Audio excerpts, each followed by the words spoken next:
I study the best guys in the world and I compete against the best guys in the world. And now I'm gonna beat the best guys in the world. And that's just how I see it. I had posted a video on my Instagram and I was running real fast. Like I did about 25 yards in only like 3-4 seconds. And they were just like, wow. And they were like, we think you could set a record. And I was like, sure, if you want me to try it. Guinness World Records is there, everybody's there. Former Olympians, former world record holders, they're all there supporting me, hyping me up, getting me going, and then I just took off, man. Come on, baby, come on. And the crazy thing was, my first one was actually faster than my second one. I was moving so fast and then I slid into it and ducked under the sensor. So I had to go do it again.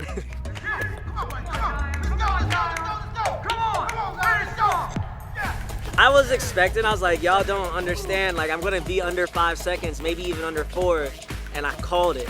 First thing I said, the second I was done, I looked at all of it, I said, I told you. What I said? I said, I told you exactly what I was about to do, and I just did it. To be a Guinness World Record title holder, I'm number 1. You know, there's nobody faster than me right now.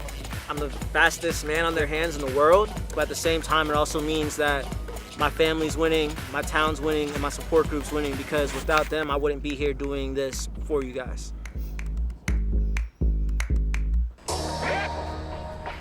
So I was born with caudal regression syndrome. It's a very rare disease. I always work with what I got because I don't really have any other cards that are dealt to me.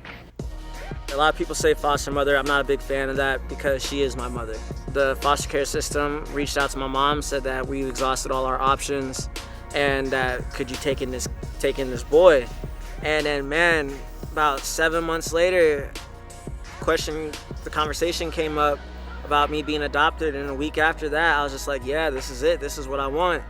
And 5 years later, and it's the best thing that's ever happened to me.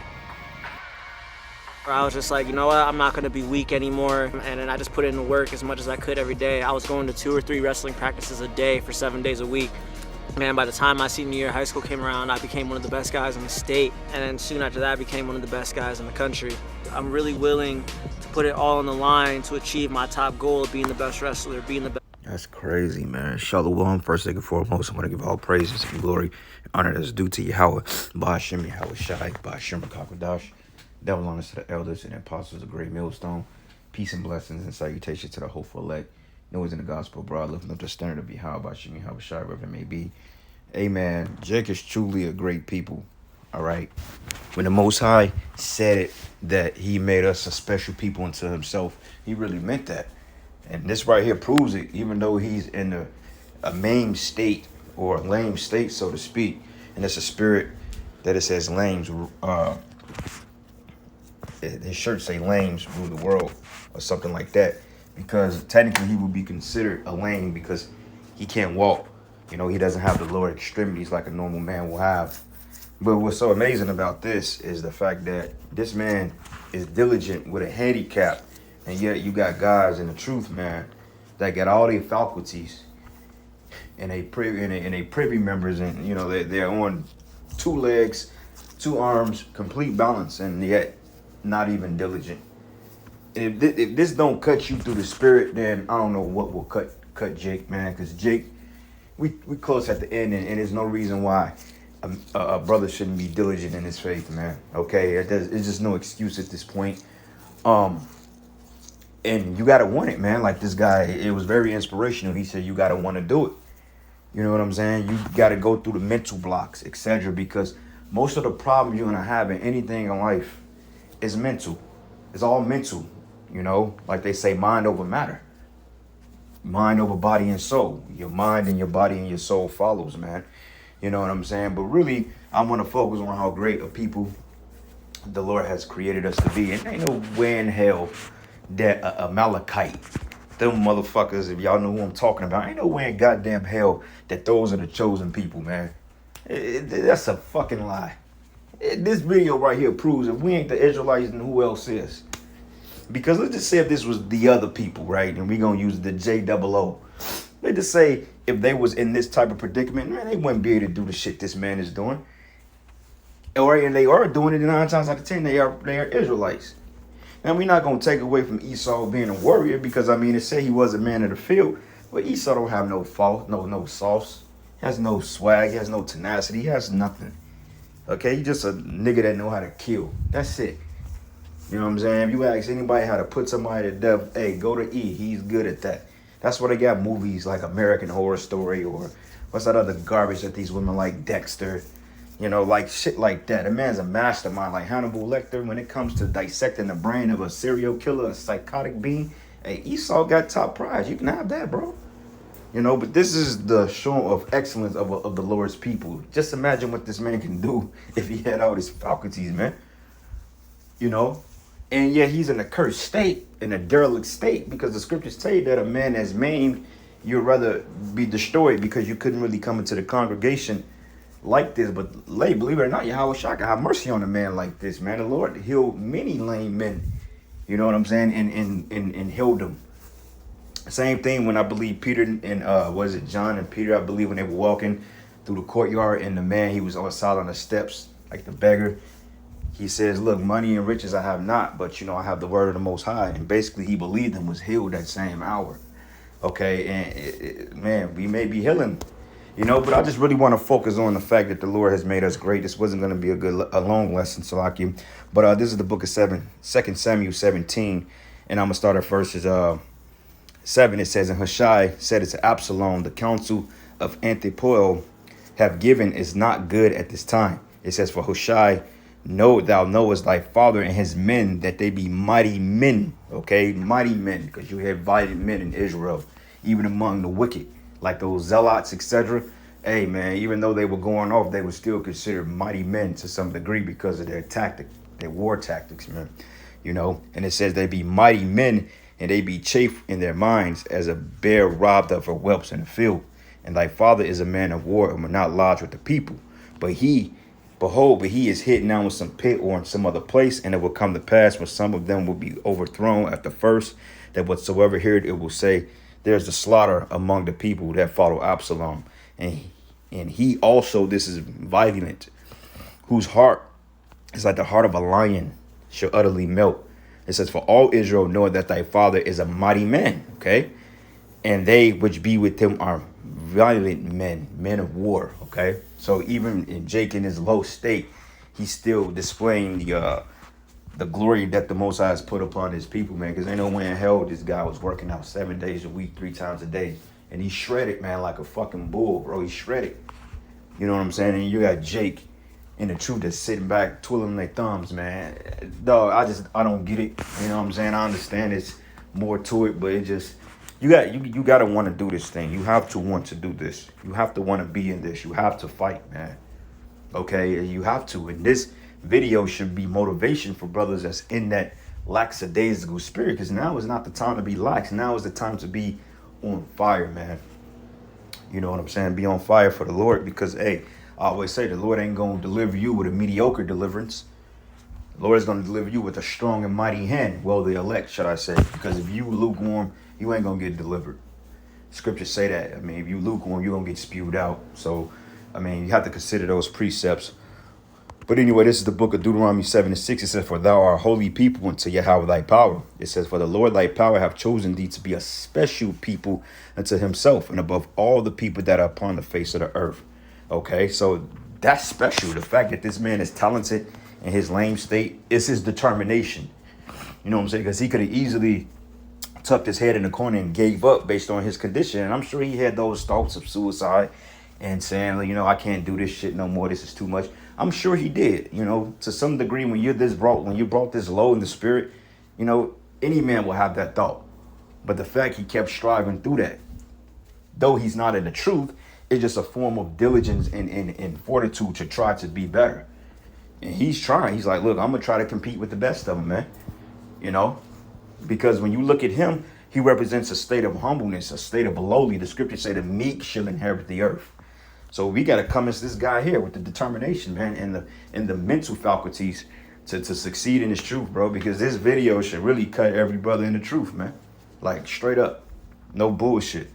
All right. And the fact, man, it's the Lord is cold blooded, man. It says, for thou art a holy people. Holy means separate unto the Lord thy power. and Yahweh thy power have chosen thee to be a special people unto himself, above all the people down on the face of the earth. It says here, did the Lord not set his love upon you, nor choose you because you were more in number than any people? For ye were the fewest of all people. But because the Lord loved you, and because he would keep the oath which he have sworn unto your fathers, have the Lord bought you out of a mighty hand and redeemed you out of the house of bondmen from the hand of Pharaoh, king of Egypt. Okay, so the point I wanted to make was that we are special people to the Lord, because the scriptures say we are a peculiar nation. Okay, I think that's Deuteronomy 13, if I'm not mistaken. But I'll look it up real quick. A peculiar.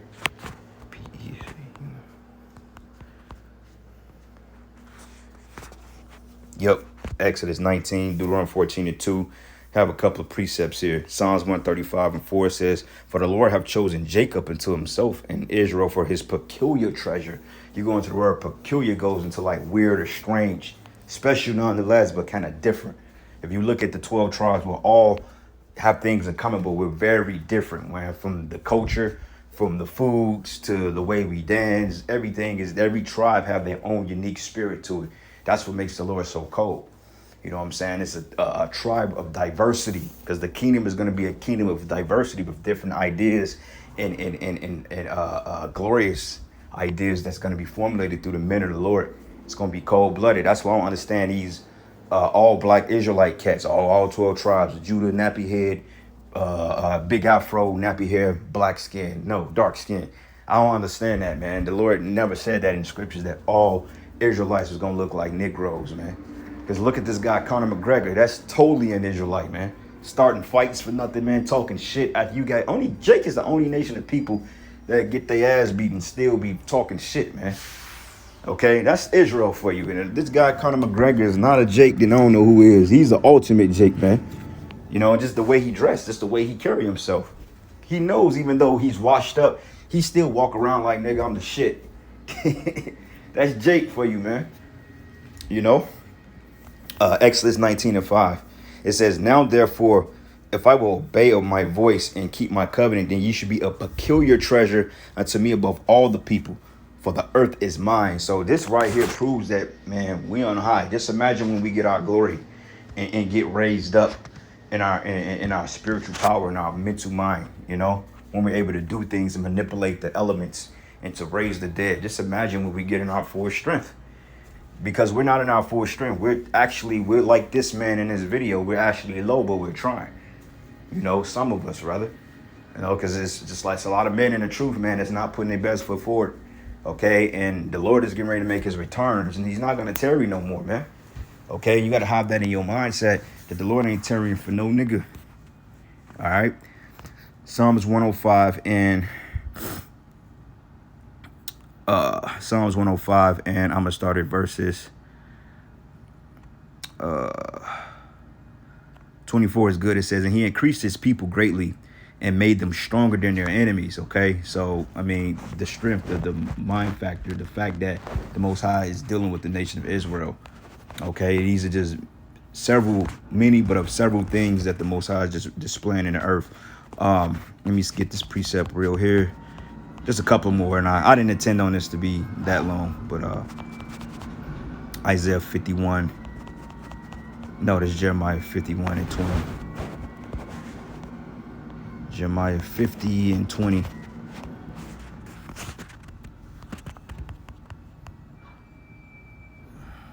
Nope, 51 and 20. 51 and 19, it says, the portion of Jacob is not like them, for he is the form of all things, and Israel is the rod of his inheritance. The Lord of hosts is his name. Okay. Another precept, salt of the earth. Yup, Matthew 5 and 13, it says, ye are the salt of the earth, but if the salt have lost its savior, wherewith should it be salted? It says, it is thenceforth good for nothing, but to be cast out and be trodden on the foot of men. So that happened to Israel as a whole. You know, we were broken down and we were cast into the heathen for a possession. But overall, man, we still have that finacity about us, man. You know, but it says we were the salt of the earth. We are the salt. But a lot of men lost their savior. They lost their flavor, so to speak. So it's just like, okay, if you ain't putting the best foot forward, you're not exemplifying on your talents, then what good are you? You know what I'm saying? what good is it? You know, so just try to think about that, man. You know, your brothers that may be dropping the ball, so to speak, man. Now is the time to get your shit together, man, and fast. You know what I'm saying? Pray fast, do what you have to do. But get back on fire for this word, man, straight up. Because like I said, this video should cut the fuck out of every brother in his truth, period. All right, and with that, I'm going to close it down. All praises and glory and honor that's due to Yahweh Shem Yahweh Shai, Shalom, and Ball. And I just thought it looked fun. Everybody just accepted me in as one of them. They didn't look at me as I was different. They went hard against me just like I wanted them to. And the wrestling world really is like a close family worldwide, and that's what I loved about it. I pushed myself to my absolute limit, because by the time I am an Olympian and I'm a world champion wrestler, I'm gonna be shattering glass ceiling repeatedly. My future, I see myself being a multiple-time Olympic champion, and I just see myself being that all-around champ. I wanna win more medals than Michael Phelps, dude. I wanna be that guy. I'm gonna be that guy. Because why not? I know people that have disabilities the same as mine, that have disabilities that are more severe than mine, and I see them becoming high-level athletes every day. It's all about how much heart you got and how much work you're willing to put in. I'll tell that to any kid with disabilities. I'll tell that to a kid that doesn't have a disability. My message stays the same.